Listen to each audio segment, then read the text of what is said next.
If you have any reservation in your mind कि अगर मैंने मराठी मीडियम में रह के पढ़ाई की है, या मेरा फैमिली बैकग्राउंड अच्छा नहीं है, या मेरी एज ज़्यादा हो गई है, या मैं वर्किंग प्रोफेशनल हूँ, उसके साथ में कैसे एग्जाम करूँ, हर एक प्रॉब्लम के लिए we have the solutions and we have the examples जिन्होंने अलग अलग तरीके से प्रिपरेशन की है। All India rank 2 Anu Kumari madam 1.5 साल 2 साल के लिए अपने 2.5 साल के बच्चे को अपने से दूर रख के प्रिपरेशन किए at the age of 31 and she could become the IAS।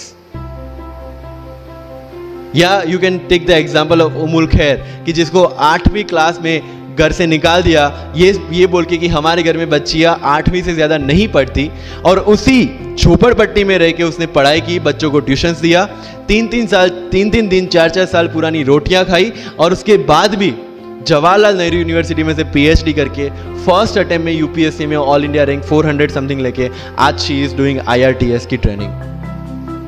And with the genetical disorder की उसके जो बोन डेंसिटी वो काफ़ी कम है, तो आज तक 16 से 17 तो उनके ऑपरेशन हो चुके हैं। Do we have any kind of limitations like this? कोई जेनेटिक डिसऑर्डर, या घर से निकाल दिया गया हो, या खुद मजदूरी करके पढ़ना है? No. Then what are the problems? All problems are here. अगर मैंने ये सोचा होता कि अब एक्सीडेंट हो गया, मेरे से नहीं लिखा जाता, नहीं लिख पाता मैं। मुझे किसी ने पूछ लिया कि सफीन हसन के अचीवमेंट्स इतने हैं, इतना सब कुछ मतलब पा लिया है, what is the failure in your life? And I said there is no failure in my life, there are certain experiences in my life. If you want to make it success और failure, it's in your mind. अगर किसी चीज आपके साथ कुछ हुआ, उसमें से सीख के आगे बढ़ने का एटीट्यूड आपके पास होगा, UPSC इज ऑल योर्स।